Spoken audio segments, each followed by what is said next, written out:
Association. And I see from glancing at the tiles of the participants, there are a number of very good friends here. And there are also people I never met. And to all of you, I'm very happy to meet you tonight, this evening, and hello from here. And as Sebastiano said, we will talk about, we'll talk about the emergence of early Phoenicia. These are, this is strictly a view from the southern Levant. I will add to that, and let's go right into the first slide. And I try to, first of all, explain the concept of southern Phoenicia. Southern Phoenicia is mainly located in our definition in what is the modern state of Israel today. The concept is not only based on the fact that we as Israeli archaeologists obviously can work only in the state of Israel, but it's also a concept that reflects that there were a number of communities in the southern Levant, south of Ras el Nakura, where Rosh Hanikra, where the current border between Israel and Lebanon is. So in south of this border, in what is the Akko Plain and the area of Haifa, and you can see also the area around the city of Dor, which is indicated in this red framework here. We have an area that in the early Iron Age and at the end of the late Bronze Age formed an area, a region that interacted with one another and with the Mediterranean in a way that was very similar to the Phoenician areas and the Phoenician city-states and harbors in Lebanon and the northern Levant. And this is in my hypothesis here. And you can see they're numbered here. The main hypothesis, number one, is that after the Egyptian withdrawal from the southern Levant around 1130 BCE, regional polities emerged. And these are the polities I'm focusing on. And among them, a number of small polities with urban characteristics. Urban, I put in quotation marks, as you can see later, that the main character of these polities and these communities is that they are, in fact, very small. And in these polities, we see during the early Iron Age, and especially in Iron Age 1, which is the 11th century in our chronology. In the 11th century, we see a continuation of Bronze Age traditions under new conditions, however, as we will point out immediately. And one of the most important new conditions now in the Iron Age, as opposed to the Bronze Age, is that these communities, and again, I stress, these are very small communities, are now politically and economically independent. They were not independent earlier during the late Bronze Age when the new kingdom of the 18th, the 19th, and the 20th dynasty occupied the southern Levant, and when the area of the southern Levant, as well as parts of the central Levant and northern Levant, were part of the Egyptian New Kingdom. The second part of my main hypothesis here is that I try to develop in order to explain the main developments in what we call here southern Phoenicia, is that then there's a major change in the middle of the 10th century. This is number 2 here on the slide. And during this period, the beginning of Iron Age 2A, we see that actually most of the polities that I'm going to describe here were destroyed, apparently in what I think was a struggle for regional hegemony. The territories of these former polities were annexed by emerging and expanding territorial states. And after an initial phase of formation in the 10th century, I think that these new polities on political structures were firmly established by the 9th century. And they take the form of two major kingdoms in the area, the Kingdom of Tyre and the Kingdom of Israel. That's the main claim and the main hypothesis that I try to demonstrate here. Obviously, this is something that is in development, and things can change, and I'm happy to discuss these points. But mainly, I think we can explain some of the major features and developments in the way that I will present here. I'd like to focus, to stress at this point that one of the mothers, if I may say, of this concept of southern Levant, southern Phoenicia, is my dear colleague and friend Ayele Gilboa of Haifa University, who first coined this and explained this notion of southern Phoenicia. And in my explanations, attempts of explanations, I'm very much building on her foundations. Now I'm using periods and I'm using dates. Now these dates are, since now something like 20 years, in the southern Levant, they are based on radiocarbon dates. Previously, earlier, the dates of archaeological periods were actually very much based on historical speculations of whether this or that kingdom, this and that king, and this and that campaign, military campaign, has changed, destroyed archaeological evidence, cities, and we are now much more basing, almost exclusively basing our chronology, not on historical speculations anymore, but on radiocarbon dates. This has caused a very detailed chronological scheme that you can see here. Obviously, I do not have the time to explain the system in detail. But what is important for us that we will start in what I call here the end of the late Bronze Age, the LB3 in my terminology.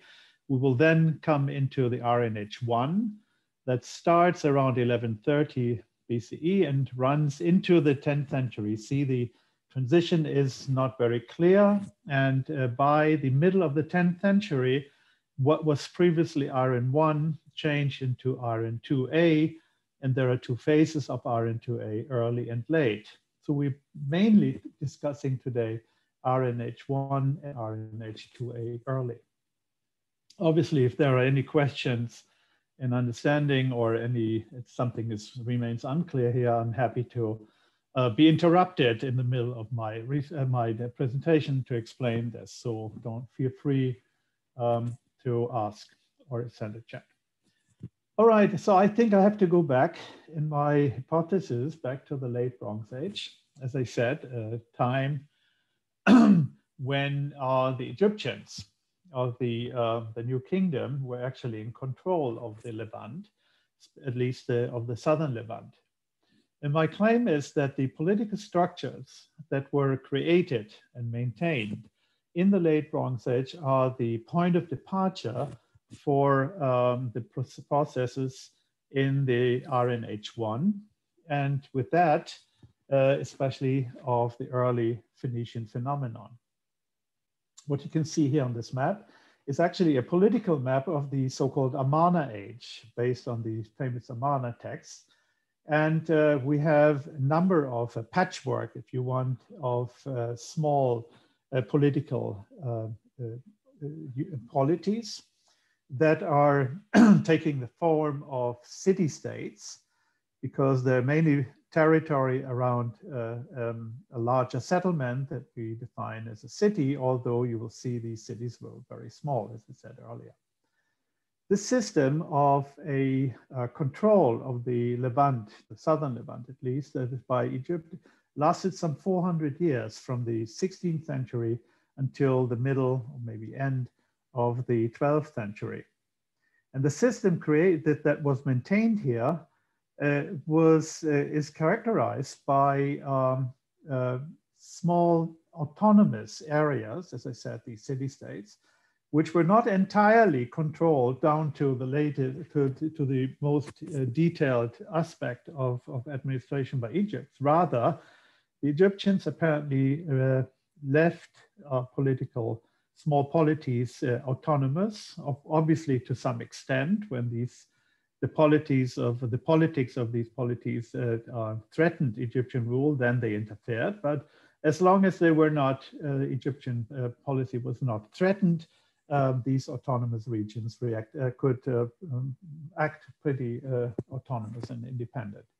However, Egyptians were present, at least in two places, in Gaza and in Beit She'an. So if things seemed to run out of control, the Egyptians could very easily interfere here. Now, when the Egyptians left on the southern Levant, and we think that this happened around 1130 BCE, they left this system that you just right now see here behind them. And the system, as we can see it, this patchwork of small polities remained for some time because these small polities, as they did during the Egyptian phase, kept one another in check. And it was very difficult for one polity to dominate the other. So the system maintained and continued. And this is, and I think, one of the major roots of the early Phoenician phenomenon, at least in the southern Levant. I just want to show you how such a city-state looked like, and I'm focusing here on the city-state of Akko in the Akko plain. You can see here the results of excavations and surveys that have produced a settlement map. We can also, cautiously assume that between these sites there were a hierarchy of sites. Some were larger, some were smaller, so we can see that there was in fact some sort of hierarchy. Surprisingly, this hierarchy was very clearly hierarchical structured, as we can see here in a model that almost exactly reflects the central place model. I cannot really go into much more detail, but I must say to you that I'm not a believer of central place theory in this period. And I think that we are looking at a very small state that is in fact a patrimonial organized polity. This means that there is one larger settlement which organizes around it an area with agricultural production. And as you can see here, these dunam sizes that I use here, I have to explain possibly 10 dunam is 1 hectare. So Akko takes something like 6 hectares in this period, and the villages around it something like 47 hectares in settlements size.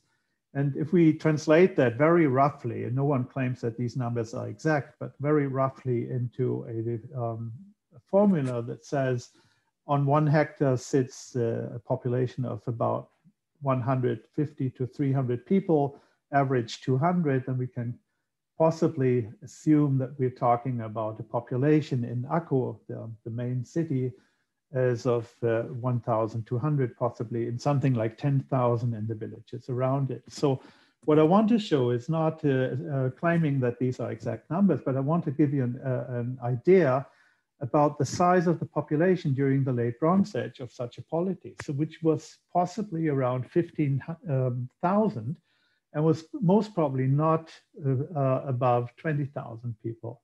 So imagine such a community that is very, very small. Almost everyone knows each other. And not only that, it's also small in terms of geography. Each of these squares represents 10 kilometers. You can see that from the capital, you can walk in one day, conveniently, maybe, or maybe not, but you can walk to the edges of this little autonomous polity, and you can walk back. So that's very important that we understand the political and geographical character, the demography of such a system. Now that's a system that gets changed in the transition from the late Bronze Age to the Iron Age 1. Around at the end of the 12th century, there are considerable changes. And I focus now on the results of excavations and of archaeological surveys. And in this map, which is pretty colorful, you can see in red indicated areas of substantial abandonment during the late Bronze Age. So these are areas where a substantial number of settlements that existed in the late Bronze Age were abandoned. In yellow, we can see areas in which settlement continued. So the changes are mostly very little, and in these areas, the settlement continued. And in green, you can see a settlement that only began at the end of the 12th century and expanded during the 11th century BCE. And if one looks at this, one can see very clearly that these major trends are taking place in various landscapes, types of landscapes. Abandonment takes place mostly in the coastal plain. Continuation takes place in mainly in the inner valleys, such as the Jordan Valley or the Jezreel Valley. And new settlements were founded mainly in what can be called highlands, Upper Galilee, or the mountains of the West Bank that you can see here. So one thing that we can see in an area that's in the focus of our question here about the emergence of Phoenicia is that immediately south of Phoenicia, we don't have any comparable dates, by the way, for Lebanon in this currently available. But immediately south of Tyre, you can see that people apparently try to avoid to live in the coastal plain. And the fact that new settlements spring up in the highlands is possibly due to populations that leave the plain and settle in the highlands. And why this happens is not entirely clear. One can only assume that one of the reasons here in the background is a politically unstable situation, a dangerous situation, possibly for people living in the coastal plain. And whether this is in any way connected with sea peoples is a huge speculation, because except for the Philistines, there is always some evidence for groups coming in, such as the Shadani and the Sikils. However, we have no archaeological evidence so far for these people clearly connecting Sikil and Shadani territories or even settlement here. So this is a speculation. We don't know what the impact of other sea peoples other than the Philistines is here, but we cannot exclude it either. So it could mean that the situation in the Eastern Mediterranean became somewhat unstable and caused people to abandon their settlements. Apparently, the situation in the inner valleys is different. And so we can assume that the geographical position, the geographical impact here, it has something to do with coastal, with the coastal plain. So it has something to do with the Mediterranean. Now, if I look at these settlements that I, on this slide, just indicate, which exist and started and were abandoned. Now, if I look at the settlement in the 11th century, I can distinguish two main types of settlements. And I will start with the green ones, and which I think one can call rural villages. They located on foothills and mountains, as in higher territories, and they display a distinct lack of centralized and hierarchical settlement pattern. These are usually, mostly, almost exclusively, tiny little villages, which accommodated probably only one extended family. That means populations less than 100 or not very much more than 150. So in general, I think we talk about settlements of under 300 people in a population of under 300 people. So these are very small communities.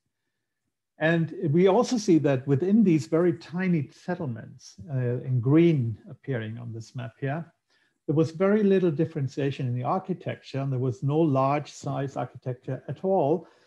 with elaborated fortifications, palaces, large-scale storage facilities, or administrative buildings slash palaces. So this does not appear at all in these areas. In the orange areas, we have a different phenomenon, and this is called by me in parentheses urban, quotation marks. And here I see now, on the one hand side, a continuation of the city-states from the late Bronze Age with their centralized and hierarchical settlement pattern. There's usually a residency, something like a palace for the city ruler. There's large-size architecture with elaborated fortifications, palaces, large-scale storage facilities, or even administrative buildings. But there is an abandonment of the settlement on the other side, which I mentioned earlier, and the settlement system contracts more or less into these sites at all. And one of these such sites is Megiddo, another site is Kasile, Dor, and one of the sites is Kisan, the one site that I excavate together with David Schlon and with Bernd Schipper, David Schlon of the University of Chicago, Oriental Institute, and Bernd Schipper from the Humboldt University. Others would be, sites would be Kinneret, Abel Beit Macha, or Beit She'an, later replaced by Rehov. So these very different areas are characterized by the main settlement that is the core of its polities. And now we call these cities and city-states, but we have to understand that these are in fact very small settlements, as I said earlier.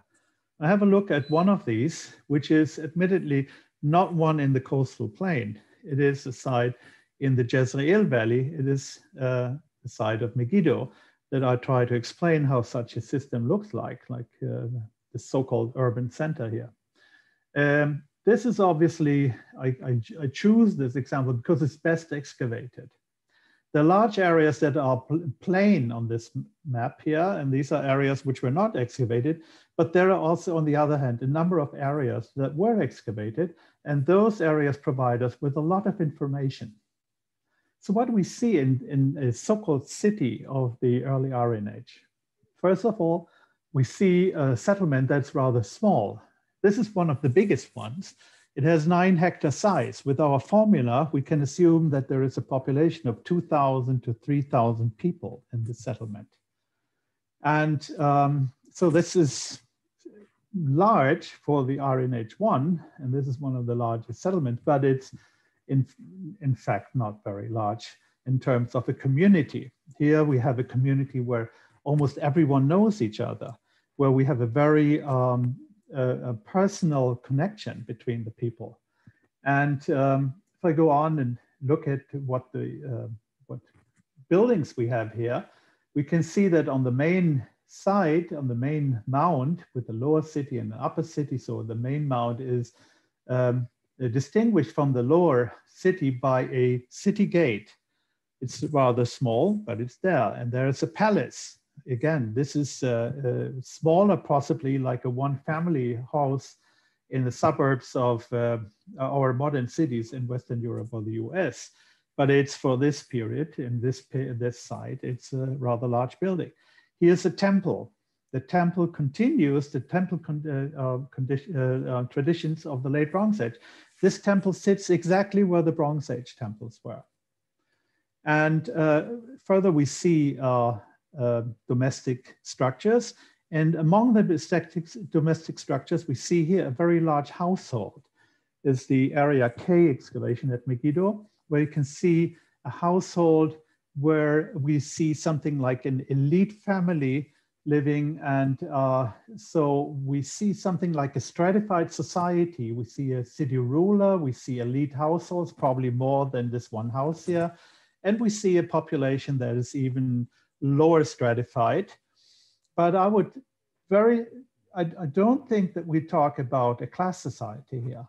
I think we talk about a patrimonial monarchy in very much like the way it is demonstrated by David Schlon for Ugarit, where we have the family of the king residing in these main structures here. and controlling almost every aspect of the politics and the economy of this little community. But however, power is shared with other families, like those living in Area K. For this, we have also, for the presence of such elite households, we have also quite some evidence in Ugarit.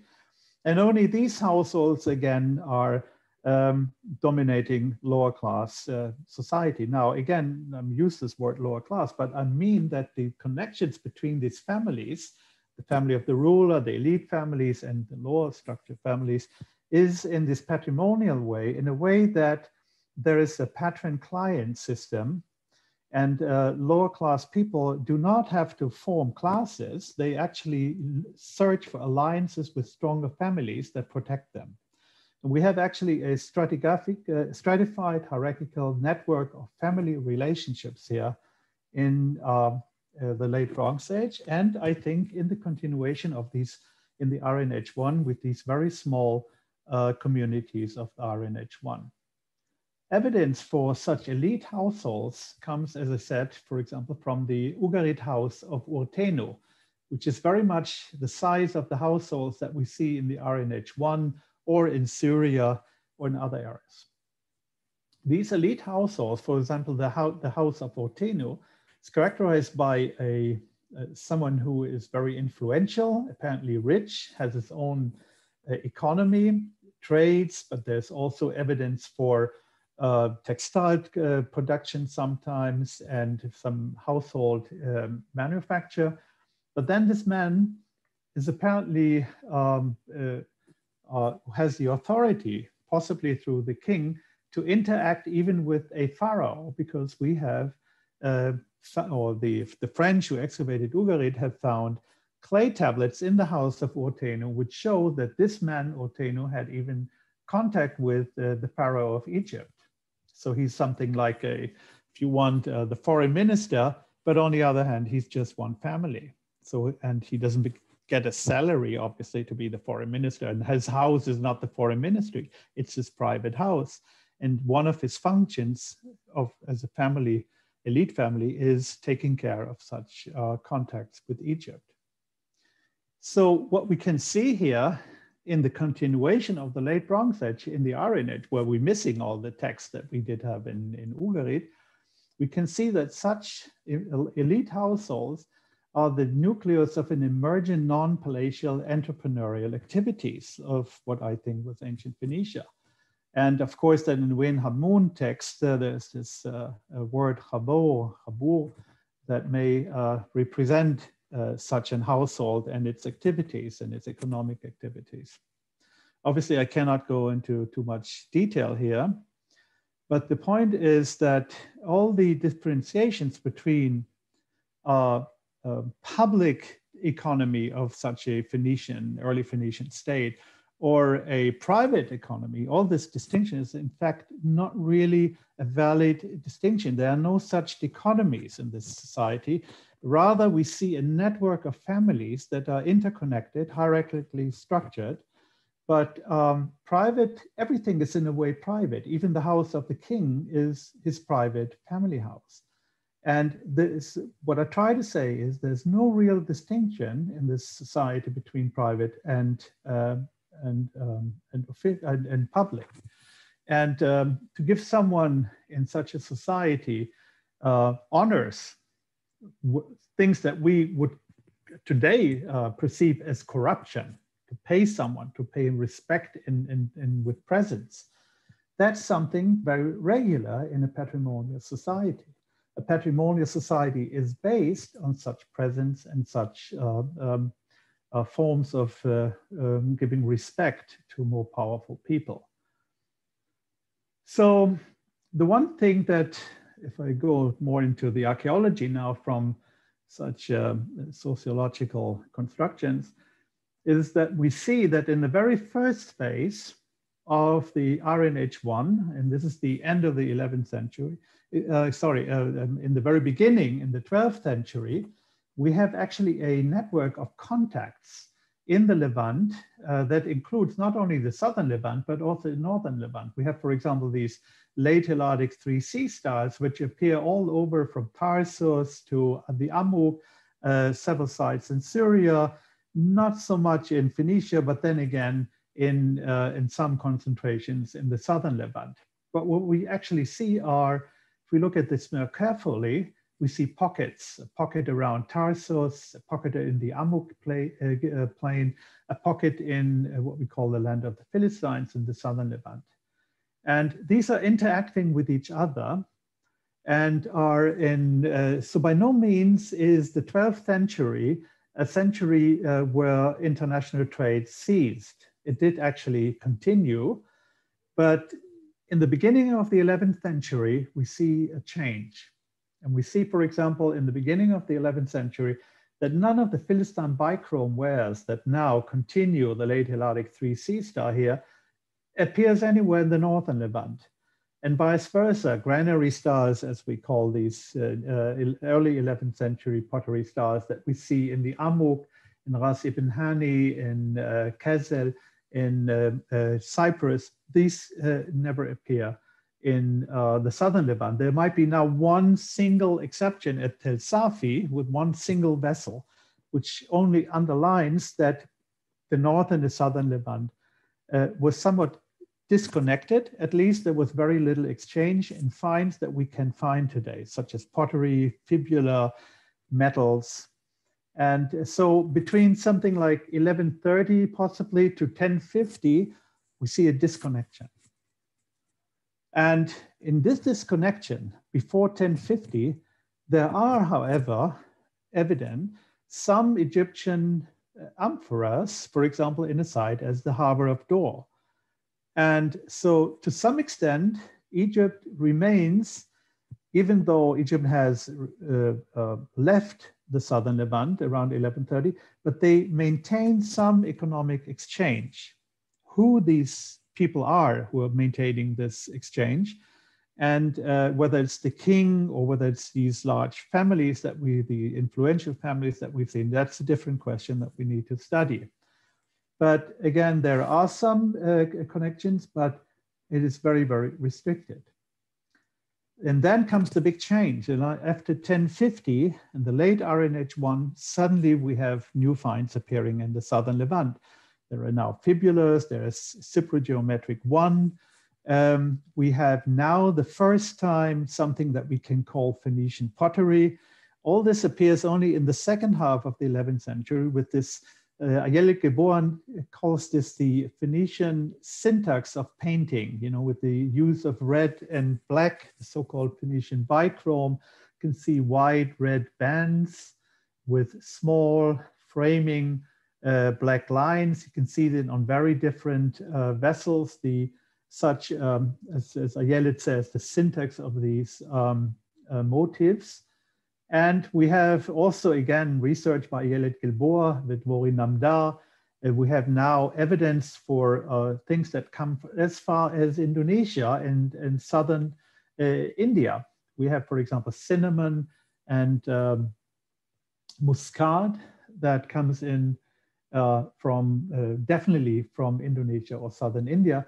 And their residues of these are found in little Phoenician flasks where they were apparently mixed with wine, and there are the basis of sauces that were added to the food. A very interesting research by Ayelet Geboa and Vori Namdar, and I can only refer you to their publications.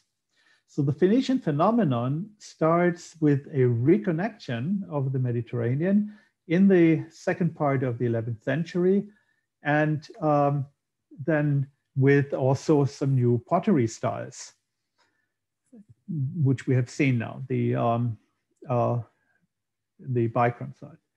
So this process continues in the 10th century. And we see now a number of communities that are indicated on this map of the Levant that are interacting with each other. We see the same finds in these various harbors and cities and settlements. And I would, since I don't think that any community dominates this trade, I characterize this trade as an interrelated, a decentralized, and a multi-directional network. I think there is, again, not one city, such as the city of Tyre, that in the late 11th and then the early 10th century dominates the system. Rather, all these communities, and we've seen these are very small communities, they interact with each other. So we see this network then as a network of communities, small communities, as I said, organized in small independent polities. And to some extent, they continue late Bronze Age traditions here. I mean, many of these sites existed already in the late Bronze Age. But of course, now what is very important is that they are entirely politically independent. And we don't see any dominance of any territorial state or any larger city state. There are problems. Apparently, there's some destructions here and there. But after destruction, for example, at the city of Dor, the city returns to be an independent city. So these little polities keep each other in check. We see apparently a vibrant economic exchange in this independent network, but we don't see any of these polities dominating the other. And it's part of a larger network, I think. We've seen so far only what I call this interrelated, decentralized, multi-directional network in the Levant, but Egypt is certainly part of it. The Aegean is certainly part of it. And we see now the use of the camel in the 10th century for the first time in the caravan trades from southern Arabia. And we have never, in none of our layers, we have camel bones before the 10th century. That's very important. And we have two major copper producing centers in Fenan and Timna. And all this is part, and the metal and the goods transported from the Indian Ocean are part of this, are fed into this network that I tried to characterize earlier. And this network, this city, this landscape of small communities that interact in Mediterranean trade comes to an end. During the 10th century, most, if not all of these centers are destroyed. Our city, Kaysan, Yokneam, Megiddo, Tarnak, Beit She'an, Kinneret, and. One of the few cities that was not destroyed is the city of Dor, for the moment, and the city of Rehob. And that's for the history of the Southern Land very important. But what is in this case now, for the moment, more important is that almost all these independent communities are get extinct and they are get destroyed. And if we look at the settlement map as we know it from the archaeology, from excavations and surveys, we can see that in the red areas where settlements are destroyed and abandoned. And very often, however, we can see that if a village was destroyed, it was replaced by a new village, which lies very nearby, not very far from the destroyed one. And so it's not, in this case, it's not like the first map that I showed you. It's not that whole areas are depopulated now. It is that old settlements in the same area get replaced by new ones in the same area. This is why I think something like colonization is going on here. Something as a new reorganization of the agricultural areas. And I indicated the main areas here in red. It's also a process that takes place in very distinct areas and not all over the southern Levant. So I assume again that those who cause these destructions, who burn down the cities, who take possession now of the agriculture areas, that they actually organize the landscape and the villages and the settlements anew. And here, if we look at the history, there are only two major polities in the 9th century. We said that this destruction happened in the 10th century. If we look in the 9th century, there are only two major areas. There's the kingdom of Tyre and the kingdom of Israel. There's also the kingdom then of Damascus, but that's not part of the problem that I try to discuss here. And if we may assume that those who not only survived, but also profited from this destruction, Tyre and the Kingdom of Israel, they may have been not only the profiting from it, they may have caused the destruction as well. How, in what way exactly is a different question, but the Kingdom of Israel and the Kingdom of Tyre get out of this situation as the victors. They are now in possession of the lands. And for some time, Dor survives this new establishment of territorial kingdoms, but Dor eventually is also conquered sometime in the 9th century, and this important harbor is also extinct. And with that, the whole world of southern Phoenicia, which was made up of these small communities participating in an economic network, they are disappearing. And now we have the Phoenician phenomenon that is exclusively based in Lebanon, around the city of Tyre, Sidon, and possibly Byblos and Beirut, but they are out of the scope of my research here. And some evidence for the new organization of these territorial states is apparently this tower structure in Rosh Zayit, situated right here. And big debate here in Israel is now, is it part of the economy of the Kingdom of Israel or part of the economy of the Kingdom of Tyre? It might be, by the way, both. It might be an interconnected joint venture here. But whatever it was, we see now these towers, these estates, they characterize now the new form of agriculture in the plain, in the Akko plain, and what was formerly southern Phoenicia. So the question is, do we see a first colonization of Tyre into the areas situated and located south of Ras Nakura, Rosh Hanikra, indicated by this arrow? And that's something we're debating now and we're discussing. Interestingly, the tower in Rosh Zayit has this sort of a four-room house very often assigned to Israelites. But I wonder whether there are also Phoenician traditions that go into the so-called four-room house. And we certainly find in Toscana's Motia, Silinund houses that may reflect some sort of four-room house traditions, as does this tower that we've seen here, which is representing an estate in the 9th century BCE.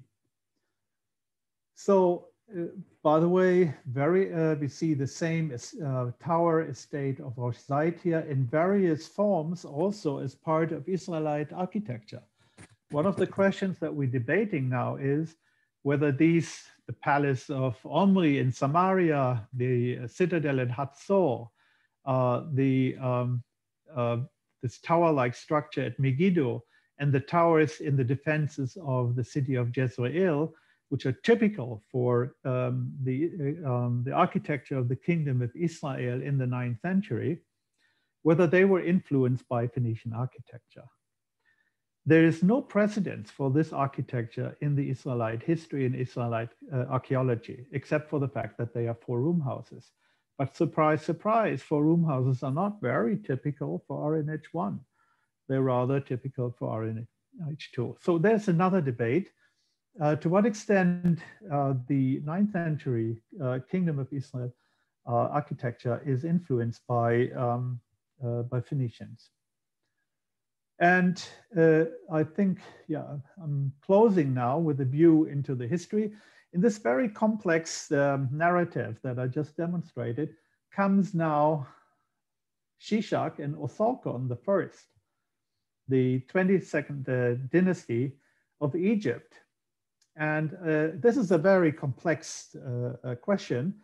And we have just discussed it in a conference organized by Felix Höffelmeier a few weeks ago. But I just want to point out, clearly a figure like Hiram I, king of Tyre, who only approximately lived in these years, is a very legendary figure. And the evidence that we have of him is not historically safe. But interestingly, the next powerful king, Itubal or Ethbal I, for whom we have a lot of maybe not a lot, but sufficient historical evidence, they're just sandwiching Shishak and Osorkon. You see, powerful king in Phoenicia, not so powerful kings in Phoenicia, but then we have Shishak and Osorkon in the picture. And then when those Egyptians disappear, we have again a powerful king. And this powerful king is flanked by other powerful kings, Omri and Ahab. So only another debate is whether we have, for a short time, Egyptian impact in the formation of the kingdom of Tyre, what role these may have played there. And I think that's the last slide, yes. And we can see that Phoenician expansion into the Mediterranean follows the narrative that we've just discussed.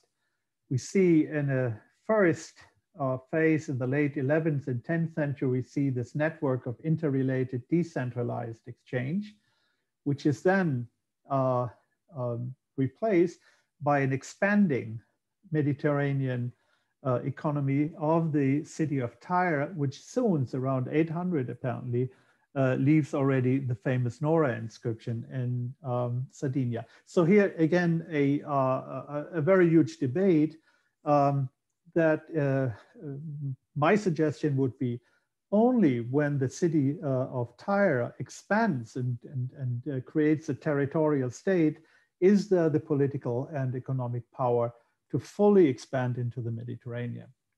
So there are lots of ifs and a lot of debates, but I hope you could follow my basic ideas here. And obviously this is only one opinion here, but I think we have a very vibrant debate right now about the emergence of early Phoenicia. Thank you very much.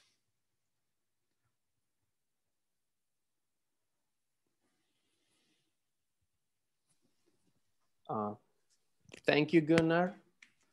Thank you very much for your lecture, and I stop the recording.